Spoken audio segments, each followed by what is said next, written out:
అందరికీ నమస్కారం. ఈరోజు గొబ్బెమ్మల పండుగ జరుగుతుంటే అసలు ఫ్లెక్స్లే వద్దా అన్న సిటీ ఎమ్మెల్యే అనిల్ గారు పర్యావరణాన్ని కాపాడడానికి ఆ రోజు ఇది తీసుకున్నారేమో అనుకున్నాను. 3 సంవత్సరాలు ఫ్లెక్స్లు లేకుండానే గడిపేశారు. ఈ మధ్య ఏ ఫ్లెక్స్ కట్టాలన్నా కూడా వాళ్ళ ఫ్లెక్స్లు అయితే విచ్చలవిడిగా ఉంటున్నాయి, కానీ మరే ఇతర పార్టీలు ఫ్లెక్స్లు కట్టినా కూడా పెద్ద రాద్ధాంతం చేస్తున్నారు. ఇక్కడ దాదాపుగా 20 ఫ్లెక్స్లు వైఎస్ఆర్సీపీ ఉన్నాయి. ఉదయం నుంచి పిల్లలు అభిమానంతో జనసేన పార్టీ తరఫున మేము ఫ్లెక్స్లు కడతామని ఉదయం నుంచి తిరుగుతుంటే అనేక ఆక్షేపణలు ఆటంకాలు చేస్తూ ఉన్నారు.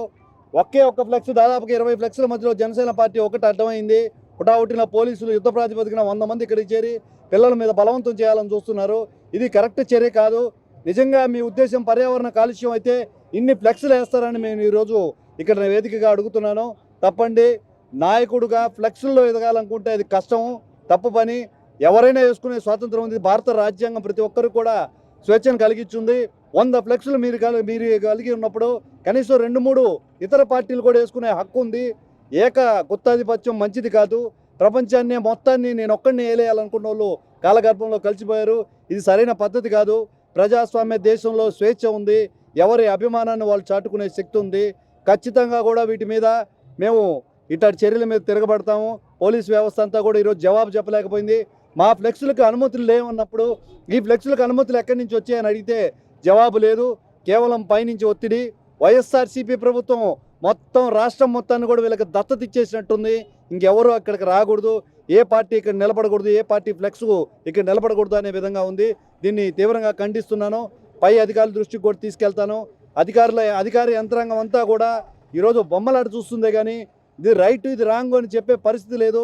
ఒక అధికార పార్టీ చెందిన వైఎస్ఆర్సీపీ ఎమ్మెల్యే ఇక్కడ ఫ్లెక్స్లు పడకూడదు అంటే పడకూడదా? ఇది ఎక్కడ రాజ్యాంగం? ఎవరు నేర్పించారు మీకు ఈ చట్టాన్ని? చట్టం ఎవరికైనా ఒకటే చట్టము. 2-3 ఫ్లెక్స్లు అడ్డం అయినాయా? పార్టీ మీరేమైనా సొంత డబ్బులతో ఈ కార్యక్రమాన్ని నిర్వహిస్తున్నారా అని కూడా నేను జనసేన పార్టీ తరఫున అడుగుతున్నాను.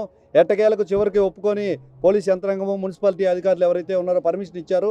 వీరందరికీ కూడా చెప్తున్నాను, ఈ వైఎస్ఆర్సీపీ ప్రభుత్వం శాశ్వతం కాదు.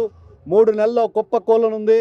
మీరు చేసే తప్పుడు పనులకు రేపు ఉదయం జవాబు చెప్పాల్సిందిగా కూడా నేను కోరుకుంటున్నాను.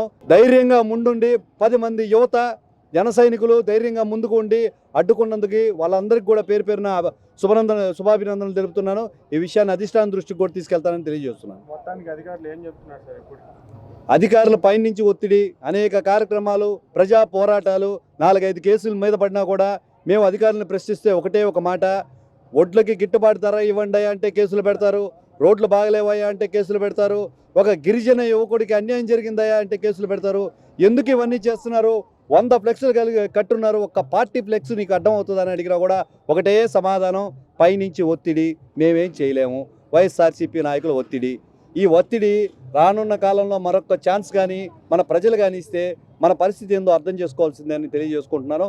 అధికారులకు కూడా పదే విన్నపం చేశాను. ఇది ఇప్పటికి 20వ అనుకుంటాను. చట్టానికి లోబడి పనిచేయండి కానీ వ్యక్తులకు కాదు, పార్టీలకు లోబడి కాదు అని మేము తెలియజేశాము.